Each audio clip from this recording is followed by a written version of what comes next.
ਸਤਨਾਮ ਸ੍ਰੀ ਵਾਹਿਗੁਰੂ ਸਾਹਿਬ ਜੀ। ਇਕ ਓੰਕਾਰ ਸਤਨਾਮ ਕਰਤਾ ਪੁਰਖ ਨਿਰਭਉ ਨਿਰਵੈਰ ਅਕਾਲ ਮੂਰਤ ਅਜੂਨੀ ਸੈਭੰ ਗੁਰ ਪ੍ਰਸਾਦ ਜਪ ਆਦਿ ਸੱਚ ਜੁਗਾਦ ਸੱਚ ਹੈ ਭੀ ਸੱਚ ਨਾਨਕ ਹੋਸੀ ਭੀ ਸੱਚ ਆਦਿ ਸੱਚ ਜੁਗਾਦ ਸੱਚ ਹੈ ਭੀ ਸੱਚ ਨਾਨਕ ਹੋਸੀ ਭੀ ਸੱਚ। ਪਰਮ ਸਤਿਕਾਰਯੋਗ ਤਖਤ ਚਵਰ ਛਤਰ ਦੇ ਮਾਲਕ ਜੁਗੋ ਜੁਗ ਅਟਲ ਸਰਬਰੇ ਕਾਇਨਾਤ ਵਾਲੀਏ ਕੋਲ ਆਲਮ ਸਮੁੱਚੀ ਮਨੁੱਖਤਾ ਦੇ ਸਾਂਝੇ ਰਹਿ ਪਰ ਸਤਿਗੁਰੂ ਧੰਨ ਸ੍ਰੀ ਗੁਰੂ ਗ੍ਰੰਥ ਸਾਹਿਬ ਮਹਾਰਾਜ ਸੱਚੇ ਪਾਤਸ਼ਾਹ ਜੀ ਦੀ ਸਾਜੀ ਅਤੇ ਨਵਾਜੀ ਹੋਈ ਗੁਰੂ ਰੂਪ ਸਾਧ ਸੰਗਤ ਜੀ ਅਦਬ ਸਤਿਕਾਰ ਸਹਿਤ ਗੁਰਫਤਿਹ ਦੀ ਸਾਂਝ ਪਾਓ। ਦੋਵੇਂ ਹੱਥ ਜੋੜ ਕੇ ਸੁਰਤੀ ਦੇ ਨਾਲ ਸਤਿਗੁਰਾਂ ਨੂੰ ਨਮਸਕਾਰ ਕਰੋ। ਆਖੋ ਜੀ ਵਾਹਿਗੁਰੂ ਜੀ ਕਾ ਖਾਲਸਾ ਵਾਹਿਗੁਰੂ ਜੀ ਕੀ ਫਤਿਹ। ਦਾਤਾਰ ਪਾਤਸ਼ਾਹ ਨੇ ਆਪਾਂ ਸਾਰਿਆਂ ਨੂੰ ਸਤਸੰਗਤ ਦਾ ਸਮਾਂ ਬਖਸ਼ਿਆ ਹੈ। ਮਹਾਂਪੁਰਖਾਂ ਦੇ ਪਵਿੱਤਰ ਜੀਵਨ ਦੀ ਵਿਚਾਰ ਆਪ ਜੀ ਸਰਵਣ ਕਰਦੇ ਆ ਰਹੇ ਹੋ। ਸੰਤ ਬਾਬਾ ਜਵਾਲਾ ਸਿੰਘ ਜੀ ਬ੍ਰਹਮ ਗਿਆਨੀ ਮਹਾਂਪੁਰਖ ਹਰਖੋਵਾਲ ਵਾਲੇ 1941 ਦੇ ਸਮੇਂ ਮਹਾਂਪੁਰਖ ਸਾਰੇ ਸਾਧੂ ਸੰਤਾਂ ਮਹਾਂਪੁਰਖਾਂ ਦੇ ਵਿਚਾਰ ਕਰਨ ਤੇ ਕੁੰਭ ਦੇ ਮੇਲੇ ਤੇ ਹਰਿਦੁਆਰ ਗਏ। ਉੱਥੇ ਬਹੁਤ ਹੋਰ ਵੀ ਦਰਸ਼ਨਾਲੂ ਵੀ ਆਏ ਹੋਏ ਸਨ, ਸਾਧੂ ਸੰਤ ਮਹਾਤਮਾ ਵੀ ਬੇਅੰਤ ਹੀ ਆਏ ਹੋਏ ਸਨ। ਸੋ ਬੇਸ਼ੱਕ ਉੱਥੇ ਭਗਵੇਂ ਵਸਤਰਾਂ ਦਾ ਤੇ ਹੋਰ ਰੰਗ ਦੇ ਜਿਨ੍ਹਾਂ ਨੇ ਵਸਤਰ ਪਾਏ ਹੁੰਦੇ, ਸਫੈਦ ਵਸਤਰ ਜਾਂ ਨੀਲੇ ਪੀਲੇ ਵਸਤਰ ਪਹਿਨੇ ਹੁੰਦੇ, ਉਹਨਾਂ ਦੇ ਨਾਲ ਥੋੜ੍ਹਾ ਵਿਤਕਰਾ ਵੀ ਹੁੰਦਾ। ਪਰ ਸੰਤ ਜੀ ਮਹਾਰਾਜ ਨੇ ਇਹਨਾਂ ਸਾਰੀਆਂ ਚੀਜ਼ਾਂ ਤੋਂ ਉੱਪਰ ਉੱਠ ਕੇ ਸਭ ਨਾਲ ਪਿਆਰ ਸਤਿਕਾਰ ਕੀਤਾ। ਸੋ ਮਹਾਂਪੁਰਖਾਂ ਦੇ ਨਾਲ ਹੋਰ ਵੀ ਸਾਧੂ ਸੰਤ ਮਹਾਤਮਾ ਨਿਹੰਗ ਸਿੰਘ ਜਥੇਬੰਦੀਆਂ ਜਥੇਦਾਰ ਮੰਗਲ ਸਿੰਘ ਜੀ ਸ਼ਹੀਦੀ ਬਾਗ ਵਾਲੇ, ਨਿਹੰਗ ਸਿੰਘ ਹੀਰਾ ਸਿੰਘ ਜੀ ਔਰ ਹੋਰ ਵੀ ਬਾਬਾ ਬਿਸ਼ਨ ਸਿੰਘ ਜੀ ਨੰਗਲ ਵਾਲੇ, ਸੰਤ ਸੰਪੂਰਨ ਸਿੰਘ ਜੀ ਬਿਲਾਸਪੁਰੀਏ, ਸੰਤ ਬਾਬਾ ਦਲੀਪ ਸਿੰਘ ਜੀ ਦਮੇਲੀ ਵਾਲੇ, ਸੰਤ ਦਲੀਪ ਸਿੰਘ ਜੀ ਸੁੰਨੀ ਵਾਲੇ, ਬਾਬਾ ਪ੍ਰਦੁਮਨ ਸਿੰਘ ਜੀ ਪੱਟੀ ਵਾਲੇ, ਬਹੁਤ ਸਾਧੂ ਸਨ। ਸੋ ਉੱਥੇ ਜਿਸ ਵੇਲੇ ਹਰਿਦੁਆਰ 'ਤੇ ਸ਼ਾਹੀ ਨਿਕਲਣੀ ਸੀ, ਸ਼ਾਹੀ ਜਿਵੇਂ ਆਪਾਂ ਨਗਰ ਕੀਰਤਨ ਕੱਢਦੇ ਹਾਂ ਨਾ ਜੀ, ਇੱਦਾਂ ਹਰਿਦੁਆਰ ਸ਼ਾਹੀ ਕੱਢਦੇ। ਉਹਦੇ ਵਿੱਚ ਉਹਨਾਂ ਨੇ ਸੰਤ ਮਹਾਰਾਜ ਨੂੰ ਆਖਿਆ, ਨਿਰਮਲਿਆਂ ਨੇ, ਵੀ ਤੁਹਾਡੇ ਵਾਸਤੇ ਅਸੀਂ ਹਾਥੀ ਤਿਆਰ ਕਰਾਂਗੇ ਅਤੇ ਤੁਸੀਂ ਹਾਥੀ 'ਤੇ ਸਵਾਰ ਹੋ ਕੇ ਸ਼ਾਹੀ ਦੇ ਵਿੱਚ ਸ਼ਾਮਿਲ ਹੋ ਕੇ ਰੌਣਕ ਨੂੰ ਵਧਾਉਣਾ ਕਰੋ। ਸੰਤ ਜੀ ਮਹਾਰਾਜ ਕਹਿਣ ਲੱਗੇ, ਮਾਰੇ ਕਹਿੰਦੇ ਰੌਣਕ ਤਾਂ ਹੀ ਚੜ੍ਹਦੀਆਂ ਕਲਾਂ ਵਿੱਚ ਹੋ ਸਕਦੀ ਆ ਜੇਕਰ ਇੱਕ ਹਾਥੀ ਨਿਹੰਗ ਸਿੰਘਾਂ ਵਾਸਤੇ ਵੀ ਤਿਆਰ ਹੋਵੇ ਅਤੇ ਨਾਮਧਾਰੀ ਸੰਪਰਦਾਏ ਮਹਾਂਪੁਰਖ ਵੀ ਆਏ ਹੋਏ ਨੇ, ਬਾਬਾ ਪ੍ਰਤਾਪ ਸਿੰਘ ਜੀ, ਇੱਕ ਹਾਥੀ ਉਹਨਾਂ ਵਾਸਤੇ ਵੀ ਤਿਆਰ ਹੋਵੇ, ਫਿਰ ਹੀ ਅਸੀਂ ਵੀ ਸ਼ਾਮਿਲ ਹੋ ਸਕਦੇ ਹਾਂ। ਬਾਕੀ ਸਾਰੇ ਸਾਧੂ ਸੰਤਾਂ ਮਹਾਂਪੁਰਖਾਂ ਦਾ ਵੀ ਤਾਂ ਉਨਾ ਹੀ ਸਤਿਕਾਰ ਹੋਣਾ ਚਾਹੀਦਾ, ਕਿਉਂਕਿ ਸੰਤ ਜੀ ਮਹਾਰਾਜ ਸਭ ਨਾਲ ਬਹੁਤ ਪ੍ਰੇਮ ਰੱਖਦੇ ਸੀ, ਸਾਰਿਆਂ ਦਾ ਬਹੁਤ ਸਤਿਕਾਰ ਕਰਦੇ ਸੀ, ਸਾਰਿਆਂ ਨੂੰ ਬਹੁਤ ਸਤਿਕਾਰ ਦਿੰਦੇ ਸੀ ਅਤੇ ਆਪਣੇ ਆਪ ਨੂੰ ਮਹਾਂਪੁਰਖ ਵਿਸ਼ੇਸ਼ ਨਹੀਂ ਸੀ ਲੈਣਾ ਚਾਹੁੰਦੇ। ਪਰ ਹੁਣ ਉਹਨਾਂ ਨਿਰਮਲੇ ਮੁਖੀਆਂ ਨੇ ਇਨਕਾਰ ਕਰ ਦਿੱਤਾ। ਕਹਿੰਦੇ ਜੀ ਅਸੀਂ ਤਾਂ ਕੇਵਲ ਤੁਹਾਨੂੰ ਹੀ ਹਾਥੀ 'ਤੇ ਸਵਾਰ ਕਰਕੇ ਵਿੱਚ ਸ਼ਾਮਿਲ ਕਰ ਸਕਦੇ ਹਾਂ। ਨਿਹੰਗ ਸਿੰਘਾਂ ਨੂੰ ਜਾਂ ਨਾਮਧਾਰੀਆਂ ਨੂੰ ਜਾਂ ਹੋਰ ਕਿਸੇ ਨੂੰ। ਸੰਤ ਮਹਾਰਾਜ ਕਹਿੰਦੇ ਚੰਗਾ ਫਿਰ ਭਾਈ, ਫਿਰ ਅਸੀਂ ਵੀ ਨਹੀਂ ਆਵਾਂਗੇ। ਨਾ ਸੰਤ ਮਹਾਰਾਜ ਸ਼ਾਮਿਲ ਹੋਏ, ਨਾ ਨਿਹੰਗ ਸਿੰਘ ਸ਼ਾਮਿਲ ਹੋਏ, ਨਾ ਹੀ ਨਾਮਧਾਰੀਏ ਸ਼ਾਮਿਲ ਹੋਏ। ਉਸ ਦਿਨ ਤੋਂ ਸੰਤਾਂ ਮਹਾਂਪੁਰਖਾਂ ਦਾ, ਵਿਸ਼ੇਸ਼ ਕਰਕੇ ਸੰਤ ਮਹਾਰਾਜ ਬਾਬਾ ਜਵਾਲਾ ਸਿੰਘ ਜੀ ਦਾ ਇਸ ਤਰ੍ਹਾਂ ਦਾ ਸੁਭਾਅ ਬਣ ਗਿਆ ਵੀ ਜਿਹੜੇ ਤੀਰਥਾਂ ਨੂੰ ਮੁੱਖ ਰੱਖਣ ਵਾਲੇ, ਉਹਨਾਂ ਤੋਂ ਉੱਪਰ ਬਿਰਤੀ ਮਹਾਂਪੁਰਖਾਂ ਨੇ ਆਪਣੀ ਰੱਖ ਲਈ ਵੀ ਕੇਵਲ ਨਾਮ ਹੀ ਮੁੱਖ ਹੈ, ਬਾਕੀ ਸਾਰੀਆਂ ਗੱਲਾਂ ਪਿੱਛੇ ਹਨ ਅਤੇ ਇਹਨਾਂ ਚੀਜ਼ਾਂ ਦੇ ਵਿੱਚ ਨਹੀਂ ਪੈਣਾ। ਸੋ ਉਸ ਦਿਨ ਤੋਂ ਮਹਾਂਪੁਰਖਾਂ ਦਾ ਜੋ ਸੁਭਾਅ ਸੀ ਵੀ ਜੋ ਗੁਰੂ ਗੋਬਿੰਦ ਸਿੰਘ ਮਹਾਰਾਜ ਨੇ ਮਰਜ਼ਾਦਾ ਚਲਾਈ ਆ, ਉਹਦੇ 'ਤੇ ਚਾਹੀਦੇ। ਸੋ ਹੁਣ ਉੱਥੇ ਰਹਿੰਦਿਆਂ ਹੋਇਆਂ ਇੱਕ ਐਸਾ ਸਾਧੂ ਸੀ ਉੱਥੇ ਜਿਹਦੇ ਦੁਆਲੇ ਬਹੁਤ ਭੀੜ ਲੱਗੀ ਰਿਹਾ ਕਰੇ। ਉਹਨੂੰ ਜ਼ਿਆਦਾਤਰ ਮੰਜੀ ਵਾਲਾ ਸੰਤ ਕਹਿੰਦੇ ਸੀ ਸਾਰੇ। ਉਹਦੇ ਦੁਆਲੇ ਭੀੜ ਲੱਗਣ ਦਾ ਕਾਰਨ ਇਹ ਸੀ ਬਈ ਉਸ ਵੇਲੇ ਹਿਟਲਰ ਦੀ, ਫਰਾਂਸ ਤੇ ਇੰਗਲੈਂਡ ਵਾਲਿਆਂ ਦੀ, ਜਰਮਨ ਦੀ ਲੜਾਈ ਹੋ ਰਹੀ ਸੀ। ਹਿਟਲਰ ਦੀ, ਇੰਗਲੈਂਡ ਤੇ ਫਰਾਂਸ ਵਾਲਿਆਂ ਦੀ ਲੜਾਈ ਹੋ ਰਹੀ ਸੀ। ਉਸ ਲੜਾਈ ਵਿੱਚ ਹਿਟਲਰ ਨੇ ਜਿਹੜੇ ਸ਼ਹਿਰ 'ਤੇ ਹਮਲਾ ਕਰਨਾ ਹੁੰਦਾ, 1-2 ਦਿਨ ਪਹਿਲਾਂ ਉਹ ਸੰਤ ਦੱਸ ਦਿੰਦਾ। ਇਸ ਕਰਕੇ ਉਹਨੂੰ ਸਾਰੇ ਅੰਤਰਜਾਮੀ ਸਮਝਦੇ ਸੀ ਵੀ ਉਹ ਅੰਤਰਜਾਮੀ ਹੈ। ਅਤੇ ਇਸ ਤਰ੍ਹਾਂ ਦੇ ਨਾਲ ਉਹਦੇ ਕੋਲ ਭੀੜ ਲੱਗੀ ਰਹਿੰਦੀ। ਉਹ ਹੁਣ ਆਪਣੇ ਇਸ ਬਾਣੇ ਪਹਿਰਾਵੇ ਨੂੰ ਮੁੱਖ ਰੱਖਦਾ ਹੋਇਆ ਕਈ ਵਾਰੀ ਗਾਲਾਂ ਵੀ ਕੱਢਦਾ, ਝਿੜਕਾਂ ਵੀ ਦਿੰਦਾ, ਪਰ ਫਿਰ ਵੀ ਸਾਰੇ ਉਹਦੇ ਮਗਰ ਲੱਗੇ ਤੁਰੇ ਰਹਿੰਦੇ। ਸੰਤ ਜੀ ਮਹਾਰਾਜ ਦੇ ਨਾਲ ਗਏ ਹੋਏ ਬਾਬਾ ਦੀਦਾਰ ਸਿੰਘ ਜੀ ਨਰੈਣ ਜੀ ਹੋਣੀ ਬੇਨਤੀ ਕੀਤੀ, ਮਹਾਰਾਜ ਸਾਡੀ ਜੇ ਆਪ ਜੀ ਅਰਜ਼ ਮੰਨੋ ਤੇ ਆਪਾਂ ਇਸ ਸੰਤ ਨੂੰ ਆਪਣੇ ਡੇਰੇ ਲੈ ਚੱਲੀਏ।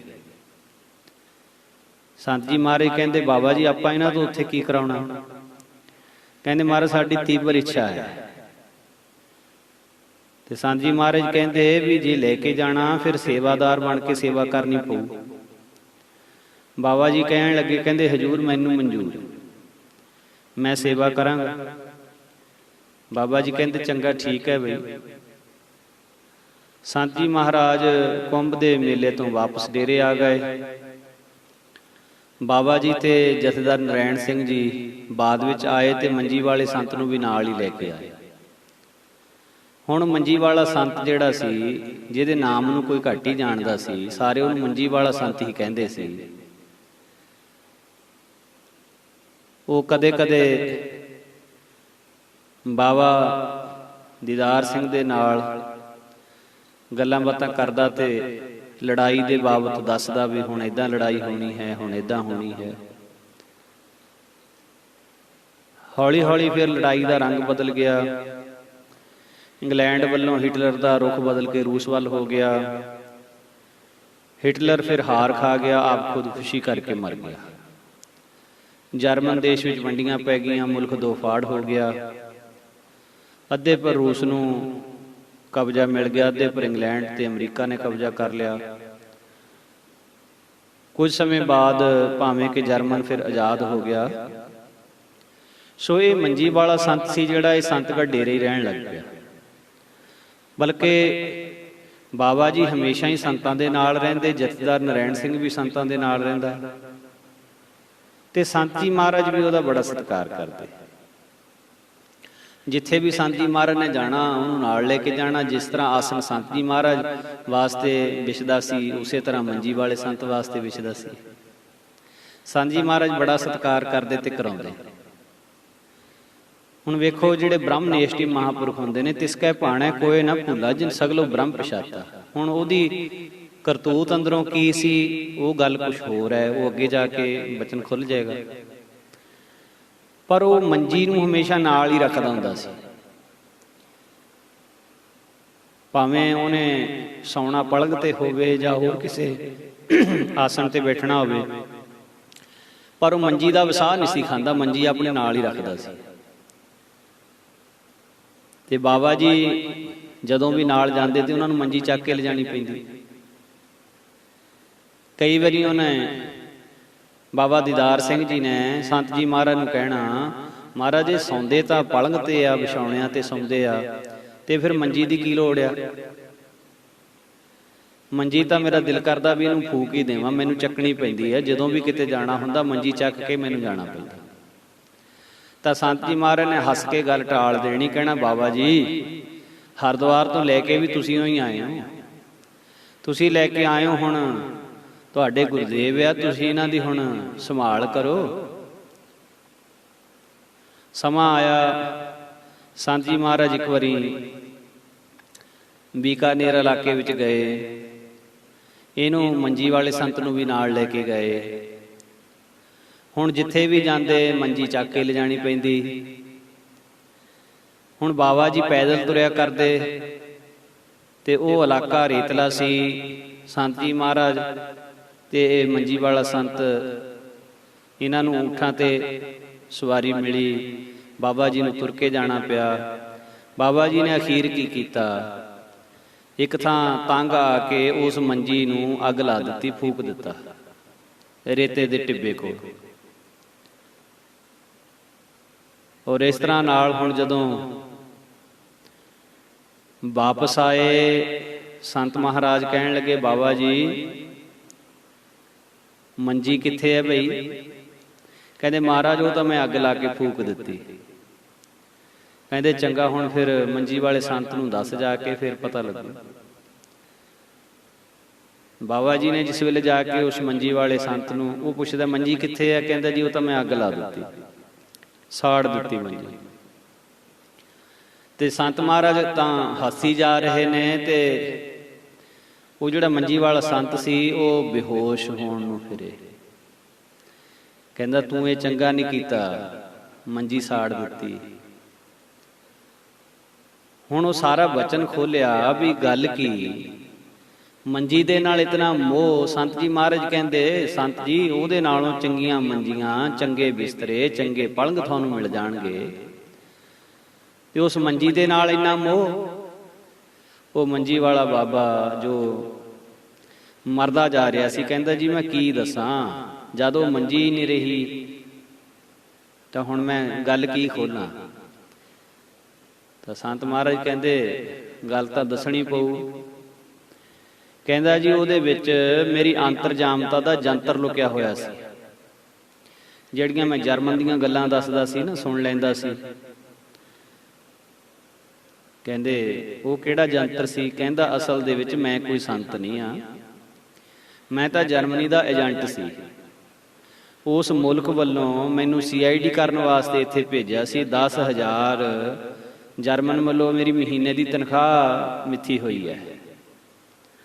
ਉਸ ਮੰਜੀ ਦੇ ਵਿੱਚ ਇੱਕ ਜਰਮਨੀ ਦਾ ਵਾਇਰਲੈਸ ਸੈੱਟ ਸੀ, ਛੋਟੇ ਜਿਹੇ ਆਕਾਰ ਦਾ, ਜਿਹਦੇ ਦੁਆਰਾ ਮੈਂ ਉੱਥੇ ਦੀਆਂ ਖਬਰਾਂ ਸੁਣ ਕੇ ਦੱਸਦਾ ਸੀ। ਔਰ ਜੋ ਮੈਨੂੰ ਉੱਥੋਂ ਪੈਸਾ ਉਹ 6 ਮਹੀਨਿਆਂ ਬਾਅਦ, ਸਾਲ ਬਾਅਦ ਚੈੱਕ ਭੇਜਦੇ ਸੀ, ਉਹ ਕਈ ਚੈੱਕ ਮੈਂ ਉਹਦੇ ਵਿੱਚ ਰੱਖੇ ਹੋਏ ਸੀ। ਹੁਣ ਤਾਂ ਤੁਸੀਂ ਸਾਰਾ ਕੁਝ ਹੀ ਸਾੜ ਦਿੱਤਾ, ਹੁਣ ਤਾਂ ਬਿਲਕੁਲ ਮੈਂ ਖਾਲੀ ਹੋ ਗਿਆ। ਤੇ ਸੰਤ ਮਹਾਰਾਜ ਬਾਬਾ ਜਵਾਲਾ ਸਿੰਘ ਜੀ ਕਹਿਣ ਲੱਗੇ, ਕਹਿੰਦੇ ਸੰਤ ਜੀ ਮਾਇਆ ਇਕੱਤਰ ਕਰਨੀ ਵੀ ਬੜੀ ਔਖੀ ਹੈ। ਜਦੋਂ ਚਲੇ ਜਾਂਦੀ ਹੈ ਮਾਇਆ, ਤਾਂ ਮਾਇਆ ਦਾ ਦੁੱਖ ਵੀ ਬੜਾ ਭਾਰਾ ਹੈ। ਇਹ ਐਵੇਂ ਹੀ ਡਰ ਦਾ ਕਾਰਨ ਹੈ, ਦੁੱਖ ਦਾ ਕਾਰਨ ਹੈ। ਚਲੋ ਤੁਸੀਂ ਸਾਡੇ ਨਾਲ, ਤੁਹਾਨੂੰ ਸੱਚੀ ਮੁੱਚੀ ਦਾ ਅੰਤਰਜਾਮੀ ਬਣਾ ਦਿਆਂਗੇ। ਜਿੱਥੇ ਵੀ ਜਾਓਗੇ ਸਾਰਾ ਜਹਾਨ ਤੁਹਾਡੀ ਪੂਜਾ ਕਰਿਆ ਕਰੇਗਾ। ਹੁਣ ਇਹਨਾਂ ਬਚਨਾਂ ਦਾ ਉਸ ਮੰਜੀ ਵਾਲੇ ਸੰਤ ਤੇ ਬੜਾ ਗਹਿਰਾ ਅਸਰ ਹੋਇਆ ਵੀ ਇਹਨਾਂ ਨੂੰ ਪਤਾ ਸੀ ਸਾਰਾ ਕੁਝ ਮੇਰੇ ਬਾਰੇ, ਫਿਰ ਵੀ ਮੇਰਾ ਕਿੰਨਾ ਸਤਿਕਾਰ ਕਰਾਉਂਦੇ ਸੀ, ਕਰਦੇ ਸੀ, ਬਰੋਬਰ ਆਸਣ ਲਵਾਉਂਦੇ ਸੀ, ਬਰੋਬਰ ਮੱਥਾ ਟੇਕਦੀ ਸੀ ਸੰਗਤ। ਵੀ ਐਸੀ ਸਹਿਣਸ਼ੀਲਤਾ ਸੰਤ ਮਹਾਰਾਜ ਦੇ ਵਿੱਚ। ਫਿਰ ਉਸ ਨੂੰ ਮਹਾਰਾਜ ਨਾਲ ਹੀ ਲੈ ਆਏ। ਜਿਵੇਂ ਬਾਣੀ ਕਹਿੰਦੀ ਹੈ, ਗੰਗਾ ਕੈ ਸੰਗ ਸਲਤਾ ਬਿਗਰੀ, ਸੋ ਸਲਤਾ ਗੰਗਾ ਹੋਏ ਨਿਵਰੀ, ਬਿਗਰਿਓ ਕਬੀਰਾ ਰਾਮ ਦੁਹਾਈ। ਸਾਚ ਭਇਓ ਤਨ ਕਤਹਿ ਨ ਜਾਈ, ਸਾਚ ਭਇਓ ਅਨ ਕਤਹਿ ਨ ਜਾਈ। ਚੰਦਨ ਕੈ ਸੰਗ ਤਰਵਰ ਬਿਗਰਿਓ, ਸੋ ਤਰਵਰ ਚੰਦਨ ਹੋਏ ਨਿਵਰਿਓ। ਪਾਰਸ ਕੈ ਸੰਗ ਤਾਂਬਾ ਬਿਗਰਿਓ, ਸੋ ਤਾਂਬਾ ਕੰਚਨ ਹੋਏ ਨਿਵਰਿਓ। ਸੰਤਨ ਸੰਗ ਕਬੀਰਾ ਬਿਗਰਿਓ, ਸੋ ਕਬੀਰ ਰਾਮੈ ਹੋਏ ਨਿਵਰਿਓ। ਚੰਦਨ ਵਾਸ ਵਣਾਸਪਤ ਸਭ ਚੰਦਨ ਹੋਵੈ, ਆਸ਼ਟ ਧਾਤ ਇਕ ਧਾਤ ਹੋਏ ਸੰਗ ਪਾਰਸ ਢੋਵੈ। ਨਦੀਆਂ ਨਾਲੇ ਵਾਹੜੇ ਮਿਲ ਗੰਗ ਗੰਗੋਵੈ, ਪਤਿਤ ਉਦਾਹਰਣ ਸਾਧ ਸੰਗ ਪਾਪਾਂ ਮਲ ਧੋਵੈ। ਪੂਰਾ ਗੁਰੂ ਮਿਲ ਜਾਏ, ਪੂਰਾ ਮੁਰਸ਼ਿਦ ਮਿਲ ਜਾਏ, ਪੂਰਨ ਮਹਾਂਪੁਰਖ ਮਿਲ ਜਾਏ। ਜਿਸ ਤਰ੍ਹਾਂ ਚੰਦਨ ਦੀ ਸੁਗੰਧੀ ਬਾਕੀ ਵਨਸਪਤੀ ਨੂੰ ਵੀ ਚੰਦਨ ਬਣਾ ਦਿੰਦੀ ਹੈ, ਪਾਰਸ ਜਿਹੜਾ 8 ਧਾਤਾਂ ਨੂੰ ਸੋਨਾ ਬਣਾ ਦਿੰਦਾ ਹੈ, ਨਦੀਆਂ ਨਾਲੇ ਗੰਗਾ ਵਿੱਚ ਮਿਲ ਕੇ ਗੰਗਾ ਦਾ ਰੂਪ ਹੋ ਜਾਂਦੇ, ਉਹ ਜਲ ਵੀ ਪੂਜਣਯੋਗ ਹੋ ਜਾਂਦਾ ਹੈ। ਇਸ ਤਰ੍ਹਾਂ ਸਾਧੂਆਂ ਦੀ ਸੰਗਤ ਵਿੱਚ ਲੱਗ ਕੇ, ਸਾਧੂਆਂ ਦੀ ਸੰਗਤ ਵਿੱਚ ਮਿਲ ਕੇ ਪਾਪੀ ਵੀ ਪੂਜਨੀਕ ਜੀਵਨ ਨੂੰ ਪ੍ਰਾਪਤ ਕਰ ਜਾਂਦੇ ਆ। ਸੱਜਣ ਠਾਗ ਨੇ ਠਾਗ ਹੀ ਰਹਿਣਾ ਸੀ ਜੇ ਗੁਰੂ ਨਾਨਕ ਮਹਾਰਾਜ ਦੀ ਸੰਗਤ ਨਾ ਮਿਲਦੀ। ਭੂਮੀਆਂ ਚੋਰ ਕਦੇ ਬਦਲ ਨਹੀਂ ਸੀ ਸਕਦਾ ਜੇ ਗੁਰੂ ਨਾਨਕ ਮਹਾਰਾਜ ਦੀ ਕਿਰਪਾ ਨਾ ਹੁੰਦੀ। ਤੇ ਸਾਧ ਸੰਗਤ ਜੀ ਇਸੇ ਪ੍ਰਕਾਰ ਬਾਲਮੀਕੈ ਹੋਆ ਸਾਧ ਸੰਗ, ਧਰੂ ਕੋ ਮਿਲਿਓ ਹਰਨ ਸੰਗ। ਮਹਾਰਾਜ ਕਹਿੰਦੇ ਬਾਲਮੀਕ ਜੀ ਨੂੰ ਸਾਧੂਆਂ ਦਾ ਸੰਗ ਹੋਇਆ। ਬਾਲਮੀਕ ਜੀ ਕਿਤਨੇ ਉੱਚੇ ਸੁੱਚੇ ਜੀਵਨ ਵਾਲੇ, ਪੂਜਨੀਕ ਜੀਵਨ ਵਾਲੇ ਹੋਏ। ਅੱਜ ਪੂਰੀ ਦੁਨੀਆ ਦੇ ਵਿੱਚ ਬਾਲਮੀਕ ਜੀ ਨੂੰ ਨਮਸਕਾਰ ਹੁੰਦੀ ਹੈ। ਹੋਰ ਕਿਤਨੇ ਐਸੇ ਜੀਵਨ ਵਾਲੇ, ਅਜਾਮਲ ਦੀ ਵਾਰਤਾ ਆਉਂਦੀ ਹੈ, ਸੰਤ ਮਿਲੇ, ਮਹਾਂਪੁਰਖਾਂ ਦੇ ਮਿਲਾਪ ਨੇ ਐਸੀ ਕਿਰਪਾ ਕੀਤੀ, ਬਖਸ਼ਿਸ਼ ਕੀਤੀ, ਸਾਰੀ ਜ਼ਿੰਦਗੀ ਦੇ ਪਾਪ ਕਰਨ ਵਾਲਾ ਅਜਾਮਲ ਸੱਚਖੰਡ ਨੂੰ ਚਲਿਆ ਗਿਆ। ਗਨਕਾ ਦੀ ਮਿਸਾਲ ਆਉਂਦੀ ਹੈ, ਗਨਕਾ ਪਾਪਣ ਹੋਏ ਕੈ ਪਾਪਾਂ ਦਾ ਗਲ ਹਾਰ ਪਰੋਤਾ, ਮਹਾਂਪੁਰਖ ਅਚਾਨਚਕ ਗਨਕਾ ਵਾੜੇ ਆਏ ਖਲੋਤਾ। ਸਾਰੀ ਜ਼ਿੰਦਗੀ ਦੇ ਪਾਪ ਕਰਨ ਵਾਲੀ ਗਨਕਾ ਉਹ ਸੱਚਖੰਡ ਨੂੰ ਗਈ। ਸੋ ਮਹਾਂਪੁਰਖਾਂ ਦਾ ਜਿਹੜਾ ਮਿਲਾਪ ਹੈ ਉਹ ਬਹੁਤ ਵੱਡੀ ਚੀਜ਼ ਹੈ। ਸੋ ਇਸ ਤਰ੍ਹਾਂ ਨਾਲ ਸੰਤ ਜੀ ਮਹਾਰਾਜ ਸੰਤ ਬਾਬਾ ਜਵਾਲਾ ਸਿੰਘ ਸਾਹਿਬ ਜੀ, ਜਿਨ੍ਹਾਂ ਦੇ ਜੀਵਨ ਦੀਆਂ ਐਸੀਆਂ ਅਨੇਕਾਂ ਘਟਨਾਵਾਂ, ਐਸੀਆਂ ਅਨੇਕਾਂ ਸਾਖੀਆਂ ਆਪ ਜੀ ਸਰਵਣ ਕਰਦੇ ਆ ਰਹੇ ਹੋ। ਸੋ ਪਿਛਲੇ ਦਿਨਾਂ ਦੇ ਵਿੱਚ ਇੱਕ ਮਹਾਨ ਮਹਾਂਪੁਰਖ ਜਿਨ੍ਹਾਂ ਦਾ ਵਿੱਚ ਆਪ ਜੀ ਨੇ ਜ਼ਿਕਰ ਪੜ੍ਹਿਆ ਸੀ, ਬਾਬਾ ਮੇਹਰ ਸਿੰਘ ਜੀ, ਸੰਤ ਬਾਬਾ ਮੇਹਰ ਸਿੰਘ ਜੀ ਪੰਡੋਰੀ ਨਿਜਰਾਂ ਵਾਲੇ, ਆਦਮਪੁਰ ਦੇ ਇਲਾਕੇ ਦੇ ਵਿੱਚ, ਜਲੰਧਰ ਜ਼ਿਲ੍ਹੇ ਵਿੱਚ ਨਗਰ ਹੈ ਇਹ। ਯੋਗਾ ਅਭਿਆਸੀ ਸਨ ਤੇ ਇਹਨਾਂ ਨੂੰ ਜੋਗੀ ਜੀ ਕਹਿੰਦੇ ਸੀ ਸਾਰੇ। ਜਿਸ ਵੇਲੇ ਸੰਤ ਬਾਬਾ ਜਵਾਲਾ ਸਿੰਘ ਜੀ ਵਰਲਡ ਵਾਰ ਦੇ ਵਿੱਚ ਸਿਪਾਹੀ ਦੇ ਤੌਰ ਤੇ ਉੱਥੇ ਗਏ ਸੀ ਤੇ ਸੰਤ ਮਹਾਰਾਜ ਦਾ ਉੱਥੇ ਮਿਲਾਪ ਬਾਬਾ ਮੇਹਰ ਸਿੰਘ ਜੀ ਨਾਲ ਹੋਇਆ ਸੀ। ਬੜਾ ਪ੍ਰੇਮ ਬਣਿਆ ਸੀ ਆਪਸ ਵਿੱਚ ਇਹਨਾਂ ਦਾ। ਤੇ ਫਿਰ ਸੰਤ ਬਾਬਾ ਮੇਹਰ ਸਿੰਘ ਜੀ ਹਰਖਵਾਲ ਵੀ ਆ ਜਾਂਦੇ, ਸੰਤ ਜੀ ਮਹਾਰਾਜ ਪੰਡੋਰੀ ਨਿਜਰਾਂ ਵੀ ਚਲੇ ਜਾਂਦੇ।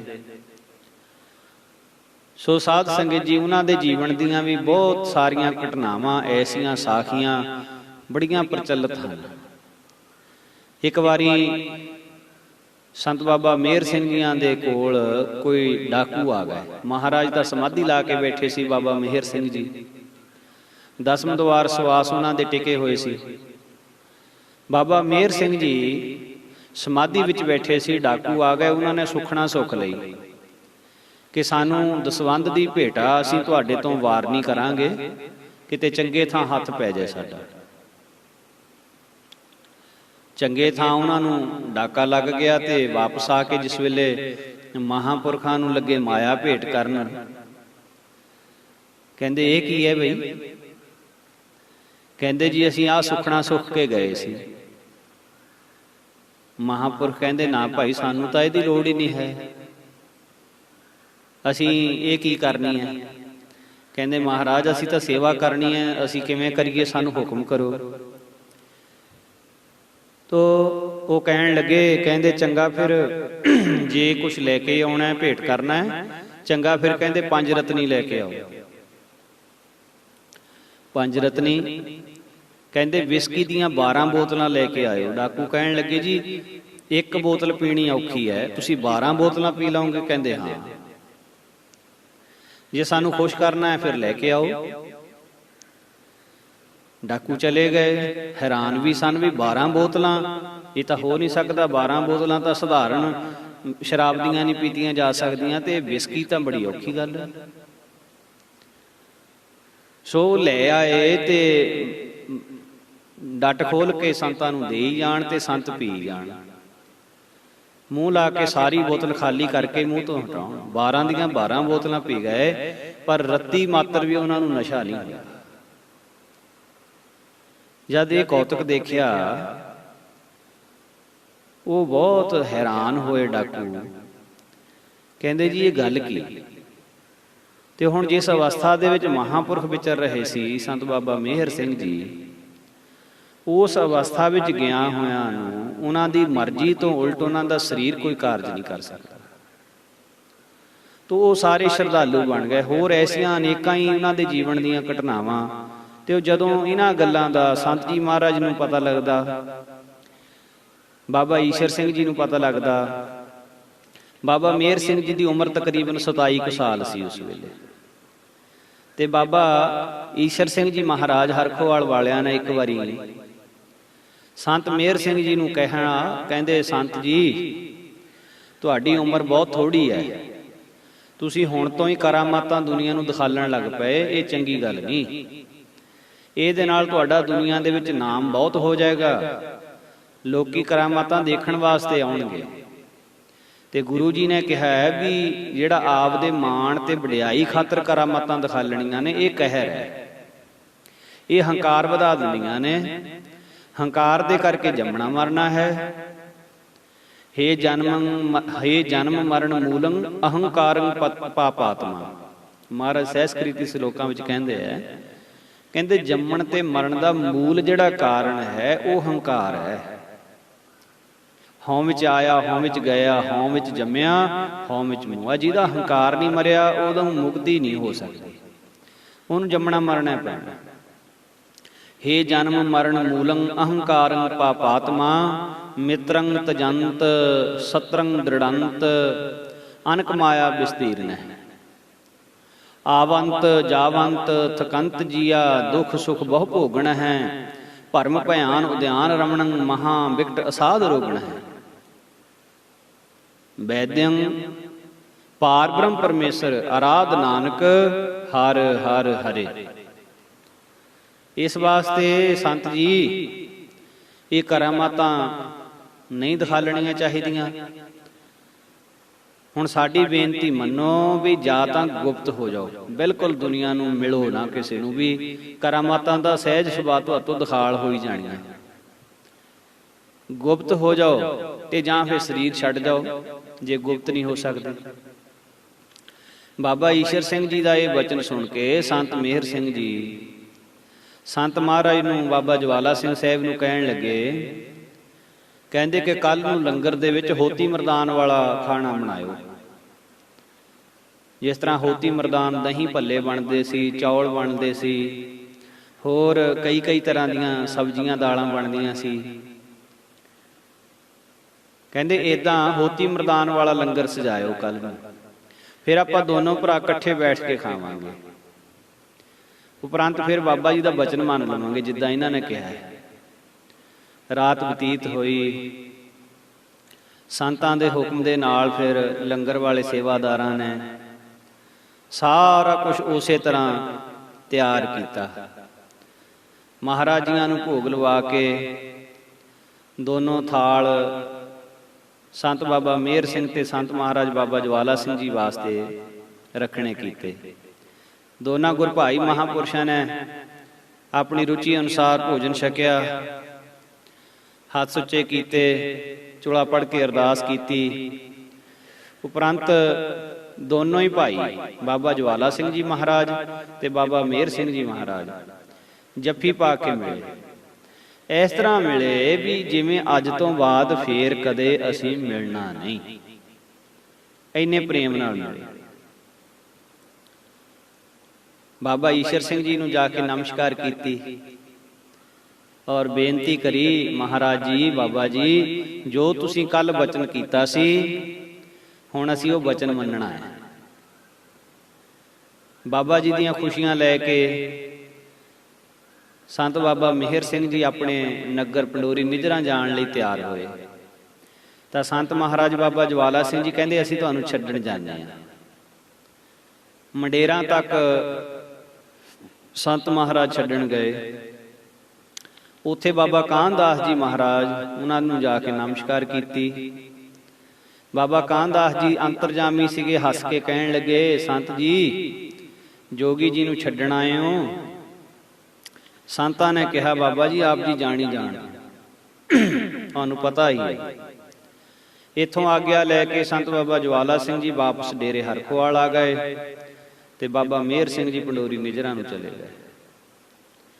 ਆਪਣੇ ਨਗਰ ਜਾ ਕੇ ਇਸ਼ਨਾਨ ਕੀਤਾ, ਜ਼ਮੀਨ ਪਰ ਸੋਹਣਾ ਆਸਣ ਲਾ ਕੇ ਬੈਠ ਗਏ। ਜਪਜੀ ਸਾਹਿਬ ਦਾ ਪਾਠ ਬੜੇ ਪ੍ਰੇਮ ਨਾਲ ਕੀਤਾ। ਫਿਰ ਸਮਾਧੀ ਲਾ ਲਈ। ਸਮਾਧੀ ਦੇ ਵਿੱਚ ਸੁਖਮਨੀ ਸਾਹਿਬ ਦਾ ਪਾਠ ਕੀਤਾ। ਸੰਤ ਜੀ ਮਹਾਰਾਜ ਬਾਬਾ ਜਵਾਲਾ ਸਿੰਘ ਜੀ ਦੱਸਦੇ ਹੁੰਦੇ ਸੀ ਕਿ ਬਾਬਾ ਮਿਹਰ ਸਿੰਘ ਜੀ ਆਪਣੀ ਸਮਾਧੀ ਦੇ ਵਿੱਚ 5 ਮਿੰਟ ਵਿੱਚ ਸੁਖਮਨੀ ਸਾਹਿਬ ਦਾ ਪਾਠ ਕਰ ਲੈਂਦੇ ਸੀ। 5 ਮਿੰਟ ਦਾ ਸਮਾਂ। ਦੇਖੋ ਸਾਧ ਸੰਗਤ ਜੀ, ਇਹਦੇ ਵਿੱਚ ਕੋਈ ਜੇ ਸ਼ੰਕਾ ਵਾਲੀ ਗੱਲ ਕਹੀਏ ਤੇ ਸ਼ੰਕਾ ਵਾਲੀ ਗੱਲ ਕੋਈ ਨਹੀਂ। ਜਿਹੜੇ ਬਹੁਤ ਬਾਣੀ ਪੜ੍ਹਨ ਵਾਲੇ ਗੁਰਸਿੱਖ ਗੁਰਮੁਖ ਆ, ਉਹ ਇਸ ਬਾਤ ਨੂੰ ਭਲੀ ਪ੍ਰਕਾਰ ਜਾਣਦੇ ਆ। ਜਿਨ੍ਹਾਂ ਦੀ ਸੁਰਤ ਟਿਕਣੀ ਸ਼ੁਰੂ ਹੋ ਜਾਂਦੀ, ਸੁਰਤ ਬਰੀਕ ਹੋ ਜਾਂਦੀ ਜਿਨ੍ਹਾਂ ਦੀ, ਉਹ ਸੁਰਤੀ ਦੇ ਨਾਲ ਬਾਣੀ ਪੜ੍ਹ ਲੈਂਦੇ ਆ, ਸੁਰਤੀ ਦੇ ਨਾਲ। ਸੰਤ ਜਰਨੈਲ ਸਿੰਘ ਜੀ ਖਾਲਸਾ ਭਿੰਡਰਾਂ ਵਾਲੇ ਮਹਾਂਪੁਰਖ, ਉਹ 2.5 ਮਿੰਟ ਦੇ ਵਿੱਚ ਜਪਜੀ ਸਾਹਿਬ ਦਾ ਪਾਠ ਕਰ ਲੈਂਦੇ ਸੀ ਤੇ 7.5 ਮਿੰਟ ਦੇ ਵਿੱਚ ਸੁਖਮਨੀ ਸਾਹਿਬ ਕਰ ਲੈਂਦੇ ਸੀ। ਸੁਰਤੀ ਚੱਲਦੀ ਸੀ ਜਿਨ੍ਹਾਂ ਦੀ। ਹੋਰ ਵੀ ਐਸੇ ਅਨੇਕਾਂ ਸਾਧੂ ਅੱਜ ਦੇ ਸਮੇਂ ਦੇ ਵਿੱਚ ਵੀ ਜਿਨ੍ਹਾਂ ਦਾ ਲਿਖਿਆ ਹੋਇਆ ਮਹਾਂਪੁਰਖਾਂ ਦਾ ਜੀਵਨ ਆਪਾਂ ਪੜ੍ਹ ਰਹੇ ਹਾਂ। ਸੰਤ ਬਾਬਾ ਜਗਜੀਤ ਸਿੰਘ ਜੀ, ਉਹ ਵੀ 7 ਮਿੰਟਾਂ ਦੇ ਵਿੱਚ ਸੁਰਤੀ ਨਾਲ ਸੁਖਮਨੀ ਸਾਹਿਬ ਕਰ ਲੈਂਦੇ ਆ। ਹੋਰ ਵੀ ਐਸੇ ਅਨੇਕਾਂ ਗੁਰਮੁਖ ਪਿਆਰੇ ਗੁਰਸਿੱਖ ਜਿਨ੍ਹਾਂ ਦੇ ਦਰਸ਼ਨ ਹੁੰਦੇ। ਅੱਜ ਦੇ ਸਮੇਂ ਦੇ ਵਿੱਚ ਵੀ ਐਸੀਆਂ ਗੁਰਮੁਖ ਰੂਹਾਂ ਹਨ ਜਿਨ੍ਹਾਂ ਦੀ ਸੁਰਤ ਬਹੁਤ ਬਰੀਕ ਹੋ ਜਾਂਦੀ ਤੇ ਸੁਰਤੀ ਨਾਲ ਬਾਣੀ ਪੜ੍ਹ ਲੈਂਦੇ ਆ। ਸੰਤ ਮਹਾਰਾਜ ਬਾਬਾ ਜਵਾਲਾ ਸਿੰਘ ਸਾਹਿਬ ਜੀ ਨੂੰ ਇੱਕ ਵਾਰੀ ਕਿਸੇ ਪ੍ਰੇਮੀ ਨੇ ਆਖਿਆ, ਆਪ ਜੀ ਜਪਜੀ ਸਾਹਿਬ ਦਾ ਪਾਠ ਕਿੰਨੇ ਸਮੇਂ 'ਚ ਕਰ ਲੈਂਦੇ? ਮਹਾਂਪੁਰਖ ਕਹਿੰਦੇ, ਭਾਈ ਏਦਾਂ ਨਹੀਂ ਪੁੱਛੀਦਾ। ਨਹੀਂ ਮਹਾਰਾਜ ਕਿਰਪਾ ਕਰੋ, ਕਿਰਪਾ ਕਰੋ, ਦੱਸੋ ਜੀ। ਤੇ ਸੰਤ ਮਹਾਰਾਜ ਕਹਿੰਦੇ ਵੀ ਤੈਂ ਇਸ ਗੱਲ ਤੇ ਕੀ ਲੈਣਾ ਬਈ, ਤੂੰ ਜਿੱਦ ਨਾ ਕਰ। ਜਦੋਂ ਪ੍ਰੇਮੀ ਨਾ ਹੀ ਹਟਿਆ, ਸੰਤ ਮਹਾਰਾਜ ਨੇਤਰ ਬੰਦ ਕਰਕੇ ਬੈਠ ਗਏ। 5-7 ਮਿੰਟ ਤੋਂ ਬਾਅਦ ਨੇਤਰ ਖੁੱਲੇ। ਕਹਿੰਦੇ ਬਈ ਇੰਨੇ ਮਿੰਟਾਂ ਦੇ ਵਿੱਚ ਅਸੀਂ ਕਿੰਨੇ ਜਪਜੀ ਸਾਹਿਬ ਕਰ ਲਏ ਹੋਣਗੇ? ਕਹਿੰਦੇ ਮਹਾਰਾਜ 2 ਕਰ ਲਏ ਹੋਣਗੇ, ਵੱਧ ਤੇ ਵੱਧ 3 ਕਰ ਲਏ ਹੋਣਗੇ। ਮਹਾਂਪੁਰਖ ਹੱਸ ਪਏ। ਕਹਿੰਦੇ ਹੋਰ? ਕਹਿੰਦਾ ਮਹਾਰਾਜ ਇਦੋਂ ਵੱਧ ਹੋਰ ਕਿੰਨੇ ਕੁ ਹੋ ਜਾਣਗੇ? 5 ਕਰ ਲਏ ਹੋਣਗੇ ਵੱਧ ਤੇ ਵੱਧ। ਐ ਨਾ 6-7 ਮਿੰਟਾਂ 'ਚ ਹੋਰ ਕਿੰਨੇ ਹੋ ਜਾਣਗੇ? ਸੰਤ ਮਹਾਰਾਜ ਕਹਿੰਦੇ ਬਸ ਤਾਂ ਹੀ ਤੈਨੂੰ ਅਸੀਂ ਕਹਿੰਦੇ ਸੀ ਵੀ ਤੂੰ ਇਹ ਗੱਲ ਤੇ ਪੜਦਾ ਪਿਆ ਰਹਿਣ ਦੇ, ਛੱਡ ਦੇ ਇਸ ਗੱਲ ਨੂੰ। ਕਹੇ ਨਹੀਂ ਮਹਾਂਪੁਰਸ਼ੋ, ਹੁਣ ਦੱਸੋ ਤਾਂ ਸਹੀ ਨਾ ਵੀ ਇੰਨੇ ਮਿੰਟਾਂ ਦੇ ਵਿੱਚ ਕਿੰਨੇ ਜਪਜੀ ਸਾਹਿਬ ਦੇ ਪਾਠ ਕੀਤੇ? ਸੰਤ ਮਹਾਰਾਜ ਕਹਿਣ ਲੱਗੇ ਇੰਨੇ ਮਿੰਟਾਂ ਦੇ ਵਿੱਚ 3.5 ਕਰੋੜ ਜਪਜੀ ਸਾਹਿਬ ਕਰ ਦਿਆ। ਕਹਿੰਦੇ ਮਹਾਰਾਜ ਇਹ ਕਿਵੇਂ ਹੋ ਸਕਦਾ? 3.5 ਕਰੋੜ ਜਪਜੀ ਸਾਹਿਬ? ਮਹਾਂਪੁਰ ਕਹਿੰਦੇ ਕਿਵੇਂ ਜੀ? ਕਹਿੰਦੇ ਬਈ ਜਦ ਰੋਮ ਰੋਮ ਦੇ ਵਿੱਚੋਂ ਬਾਣੀ ਚੱਲ ਪਵੇ, ਇੱਕ ਸਰੀਰ ਦੇ ਰੋਮ ਹੈਗੇ 3.5 ਕਰੋੜ। 3.5 ਕਰੋੜ ਰੋਮ ਦੇ ਵਿੱਚੋਂ ਜਦ ਬਾਣੀ ਚੱਲਣੀ ਹੈ ਤਾਂ ਫਿਰ ਰੋਮ ਰੋਮ ਦੇ ਵਿੱਚੋਂ ਹੀ ਬਾਣੀ ਦੀ ਗਿਣਤੀ ਹੋ ਜਾਣੀ ਹੈ। ਇਸ ਤਰ੍ਹਾਂ ਨਾਲ ਕਹਿੰਦੇ ਸੁਰਤੀ ਦੇ ਨਾਲ ਇੱਕ ਪਾਠ ਕਰਿਆ ਹੋਇਆ ਜਪਜੀ ਸਾਹਿਬ ਤੇ 3.5 ਕਰੋੜ ਪਾਠ ਹੋ ਜਾਣਾ। ਸੋ ਇਸ ਤਰ੍ਹਾਂ ਨਾਲ ਮਹਾਂਪੁਰਖਾਂ ਦੀਆਂ ਨਿਰਾਲੀਆਂ ਖੇਡਾਂ ਹੁੰਦੀਆਂ ਸਾਧ ਸੰਗਤ। ਤੇ ਸੰਤ ਜੀ ਮਹਾਰਾਜ ਬਾਬਾ ਮਿਹਰ ਸਿੰਘ ਜੀ ਉਸ ਵੇਲੇ ਫਿਰ ਸੁਰਤੀ ਦੇ ਵਿੱਚ ਉਹਨਾਂ ਨੇ ਸੁਖਮਨੀ ਸਾਹਿਬ ਕਰਿਆ। ਏਦਾਂ ਬੈਠਿਆਂ ਨੇ ਮਹਾਂਪੁਰਖਾਂ ਨੇ ਫਿਰ ਆਪਣਾ ਸਰੀਰ ਛੱਡ ਦਿੱਤਾ। ਸੂਰਜ ਕਿਰਨ ਮਿਲੇ ਜਲ ਕਾ ਜਲ ਹੁਆ ਰਾਮ, ਜੋਤੀ ਜੋਤ ਰਲੀ ਸੰਪੂਰਨ ਥੀਆ ਰਾਮ। ਥੋੜੀ ਉਮਰ ਦੇ ਵਿੱਚ ਹੀ ਬਾਬਾ ਮਿਹਰ ਸਿੰਘ ਜੀ ਸੱਚਖੰਡ ਚਲੇ ਗਏ ਔਰ ਬਹੁਤ ਵੱਡੇ ਸ਼ਾਇਰ ਵੀ ਸੀਗੇ, ਬਹੁਤ ਉੱਚੀ ਅਵਸਥਾ ਦੇ ਮਾਲਕ ਸੀਗੇ ਮਹਾਂਪੁਰਖ। ਪਰ ਹੁਣ ਇੱਥੇ ਬੇਨਤੀ ਕਰਨ ਤੋਂ ਭਾਵ ਇਹ ਹੈ ਵੀ ਉਹਨਾਂ ਨੇ ਵੱਡਿਆਂ ਦਾ ਬਚਨ ਨਹੀਂ ਟਾਲਿਆ। ਬਾਬਾ ਈਸ਼ਰ ਸਿੰਘ ਜੀ ਨੇ ਕਿਹਾ ਵੀ ਕਰਾਮਾਤਾਂ ਨਾਲ ਤੁਹਾਡਾ ਸਮਾਜ ਦੇ ਵਿੱਚ, ਲੋਕਾਂ ਦੇ ਵਿੱਚ ਸਤਿਕਾਰ ਵੱਧ ਜਾਏਗਾ ਤੇ ਉਸ ਸਤਿਕਾਰ ਦੇ ਨਾਲ ਹੰਕਾਰ ਪੈਦਾ ਹੋ ਜਾਏਗਾ। ਇਸ ਕਰਕੇ ਤੁਸੀਂ ਜਾਂ ਤਾਂ ਸਰੀਰ ਛੱਡ ਜਾਓ ਜਾਂ ਗੁਪਤ ਹੋ ਜਾਓ। ਸੋ ਮਹਾਂਪੁਰਖਾਂ ਦਾ ਜਿਹੜਾ ਜੀਵਨ ਸੀ, ਸੰਤ ਮਹਾਰਾਜ ਬਾਬਾ ਜਵਾਲਾ ਸਿੰਘ ਸਾਹਿਬ ਜੀ ਦਾ ਬਹੁਤ ਵੱਖਰਾ ਜੀਵਨ ਸੀ। ਬਹੁਤ ਤਤਿਕਸ਼ਾ ਕੀਤੀ ਉਹਨਾਂ ਨੇ, ਬਹੁਤ ਕਠਿਨ ਘਾਲਣਾਵਾਂ ਘਾਲੀਆਂ ਆਪਣੇ ਜੀਵਨ ਦੇ ਵਿੱਚ। ਲਾਹੌਰ ਸ਼ਹਿਰ ਦੇ ਅੰਦਰ ਇੱਕ ਡਾਕਟਰ ਗੁਰਮੁਖ ਸਿੰਘ ਜੀ ਵਸਦੇ ਸੀ। ਮਾਤਾ ਪਿਤਾ ਨੇ ਗੁਰੂ ਗ੍ਰੰਥ ਸਾਹਿਬ ਜੀ ਦਾ ਮੁੱਖ ਵਾਕ ਲੈ ਕੇ ਨਾਮ ਤਾਂ ਗੁਰਮੁਖ ਸਿੰਘ ਹੀ ਰੱਖਿਆ ਸੀ, ਪਰ ਗੁਰੂ ਸਾਹਿਬ ਦੀ ਕਿਰਪਾ ਦੇ ਨਾਲ ਲੱਛਣ ਵੀ ਗੁਰਮੁਖਾਂ ਵਾਲੇ ਸੀ। ਅੰਮ੍ਰਿਤ ਵੇਲੇ ਉੱਠਣਾ, ਠੰਡੇ ਪਾਣੀ ਨਾਲ ਇਸ਼ਨਾਨ ਕਰਨਾ, ਸ਼ਬਦ ਸੁਰਤੀ ਦਾ ਮੇਲ ਕਰਨਾ, ਬਾਣੀ ਦਾ ਨਿਤਨੇਮ ਵੀ ਪੂਰਾ ਰੱਖਣਾ, ਔਰ ਮਰੀਜ਼ਾਂ ਨੂੰ ਵੀ ਬੜੇ ਪਿਆਰ ਨਾਲ ਤਪਦੀਸ਼ ਕਰਨੀ, ਦਵਾਈ ਦੇਣੀ। ਇਹਨਾਂ ਦੀ ਦ੍ਰਿਸ਼ਟੀ ਅੰਦਰ ਕੋਈ ਦਵੈਸ਼ ਨਹੀਂ ਸੀ। ਹਿੰਦੂ, ਮੁਸਲਮਾਨ, ਗਰੀਬ, ਅਮੀਰ ਸਾਰੇ ਇੱਕੋ ਹੀ ਸੀ। ਸਾਰਿਆਂ ਦਾ ਚੰਗੇ ਢੰਗ ਨਾਲ ਇਲਾਜ ਕਰਦੇ, ਇੰਨੇ ਪਿਆਰ ਨਾਲ ਇਲਾਜ ਕਰਦੇ ਵੀ ਮਰੀਜ਼ ਇਹਨਾਂ ਨਾਲ ਬੋਲ ਚਾਲ ਕਰਕੇ ਹੀ ਅੱਧਾ ਠੀਕ ਹੋ ਜਾਂਦਾ। ਦਿਲ ਨੂੰ ਖੁਸ਼ ਰੱਖਣ ਵਾਲੇ ਬਚਨ ਕਰਿਆ ਕਰਦੇ। ਪਰਮਾਤਮਾ ਨੇ ਡਾਕਟਰ ਗੁਰਮੁਖ ਸਿੰਘ ਨੂੰ ਹਰ ਪਾਸਿਓਂ ਚੰਗਾ ਸੌਖਾ ਰੱਖਿਆ ਹੋਇਆ ਸੀ। ਆਪ ਜੀ ਦੇ ਘਰ 3 ਪੁੱਤਰ ਸਨ, ਹਰਭਜਨ ਸਿੰਘ, ਮਨਮੋਹਨ ਸਿੰਘ ਤੇ ਸਭ ਤੋਂ ਛੋਟਾ ਸੀ ਜਗਜੀਤ ਸਿੰਘ। ਜਗਜੀਤ ਸਿੰਘ ਕਿਸੇ ਸਮੇਂ ਬਾਬੂ ਜਗਤ ਸਿੰਘ ਤਹਿਸੀਲਦਾਰ ਦੇ ਚੰਗੇ ਗੂੜੇ ਮਿੱਤਰ ਬਣ ਗਏ। ਪਹਿਲੀ ਵਾਰ ਜਗਜੀਤ ਸਿੰਘ ਸਰਦਾਰ ਜਗਤ ਸਿੰਘ ਦੇ ਨਾਲ ਸੰਤ ਮਹਾਰਾਜ ਦੇ ਦਰਸ਼ਨ ਕਰਨ ਵਾਸਤੇ ਡੇਰੇ ਆ ਗਿਆ। ਜਦੋਂ ਦਰਸ਼ਨ ਕੀਤੇ ਬਹੁਤ ਪ੍ਰੇਮ ਸੰਤਾਂ ਦੇ ਨਾਲ ਇਹਦਾ ਪੈ ਗਿਆ। ਸੰਤਾਂ ਦੇ ਦਰਸ਼ਨਾਂ ਦੇ ਵਿੱਚ ਇੱਕ ਆਕਰਸ਼ਣ ਸ਼ਕਤੀ ਸੀ।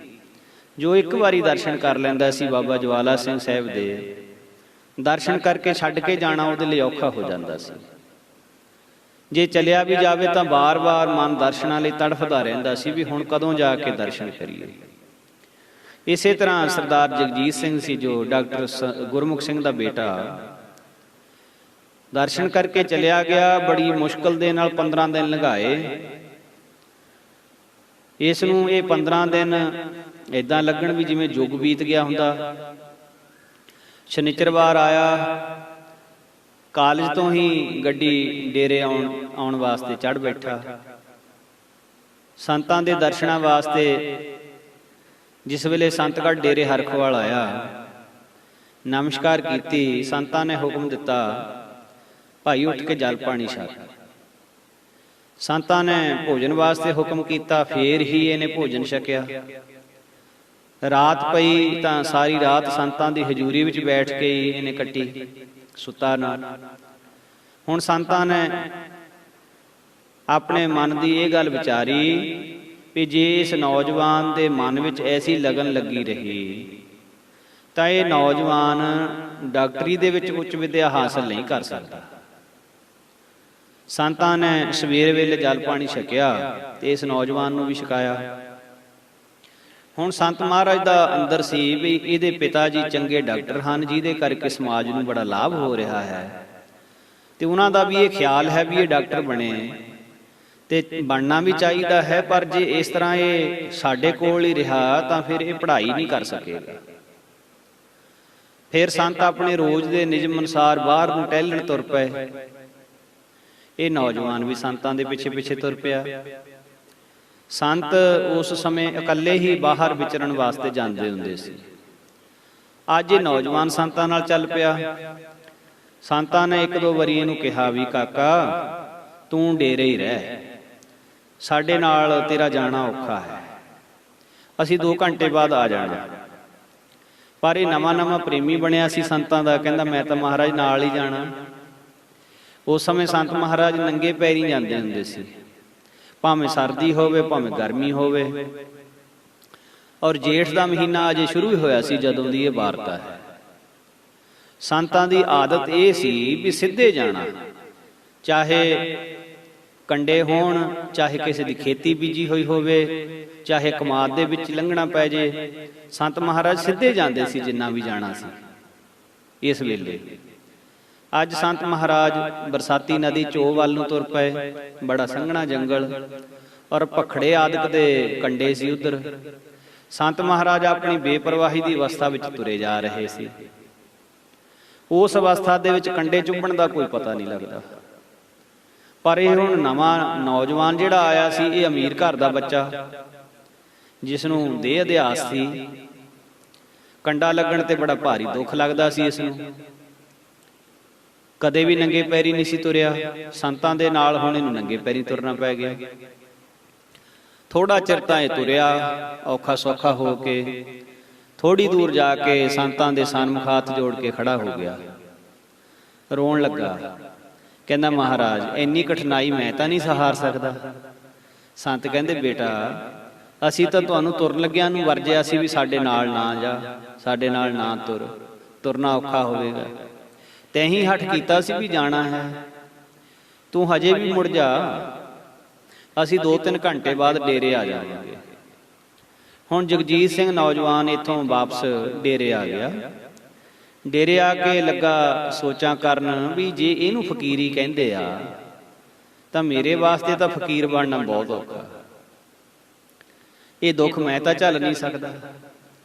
ਹੁਣ ਸੰਤ ਮਹਾਰਾਜ ਜੀਆਂ ਦਾ ਉਸ ਨੂੰ ਲਿਜਾਣ ਤੋਂ ਭਾਵ ਵੀ ਇਹੀ ਸੀ ਵੀ ਇਹਨੂੰ ਪਤਾ ਲੱਗ ਜਾਏ, ਕਿਉਂਕਿ ਜਦ ਕੱਚੀ ਬਿਰਤੀ ਵਾਲਾ ਬੰਦਾ ਇਸ ਪਾਸੇ ਨੂੰ ਤੁਰ ਪੈਂਦਾ, ਉਹਨੂੰ ਨਹੀਂ ਪਤਾ ਹੁੰਦਾ ਵੀ ਆਉਣ ਵਾਲੇ ਸਮੇਂ ਦੇ ਵਿੱਚ ਇਸ ਫਕੀਰੀ ਬਾਣੇ ਵਿੱਚ ਕਿੰਨੇ ਦੁੱਖ, ਕਸ਼ਟ, ਤਕਲੀਫਾਂ ਝੱਲਣੀਆਂ ਪੈ ਸਕਦੀਆਂ ਨੇ। ਤੇ ਜੇ ਕੋਈ ਕੱਚੀ ਬਿਰਤੀ ਵਾਲਾ ਤੁਰ ਪਵੇ, ਬਾਣਾ ਪਾ ਲਵੇ, ਪਹਿਰਾਵਾ ਧਾਰਨ ਕਰ ਲਵੇ, ਤੇ ਦੁੱਖਾਂ ਨੂੰ ਦੇਖ ਕੇ ਘਬਰਾ ਕੇ ਫੇਰ ਪਿੱਛੇ ਮੁੜ ਆਵੇ, ਤੇ ਫਕੀਰੀ ਬਾਣੇ ਨੂੰ ਲਾਜ ਲੱਗਦੀ ਹੈ। ਉਹ ਇਹ ਚੰਗੀ ਬਾਤ ਨਹੀਂ ਹੁੰਦੀ। ਇਸ ਕਰਕੇ ਸੰਤ ਮਹਾਰਾਜ ਚਾਹੁੰਦੇ ਸੀ ਵੀ ਜਿਹੜੇ ਤਰੀਕੇ ਨਾਲ ਇਹਦੇ ਪਿਤਾ ਜੀ ਸਮਾਜ ਦੀ ਸੇਵਾ ਕਰ ਰਹੇ ਆ, ਡਾਕਟਰੀ ਦੇ ਤਰੀਕੇ ਨਾਲ, ਉਹ ਵੀ ਤੇ ਇੱਕ ਚੰਗਾ ਕੰਮ ਹੀ ਹੈ। ਸਮਾਜ ਦਾ ਭਲਾ, ਫਰੀਦਾ ਖਾਲਕ ਖਲਕ ਮੈਂ, ਖਲਕ ਵਸੈ ਰੱਬ ਮਾਹੇ। ਇਹ ਸੰਸਾਰ ਕਿਹਦਾ ਰੂਪ ਹੈ? ਪਰਮਾਤਮਾ ਦਾ ਹੀ ਹੈ।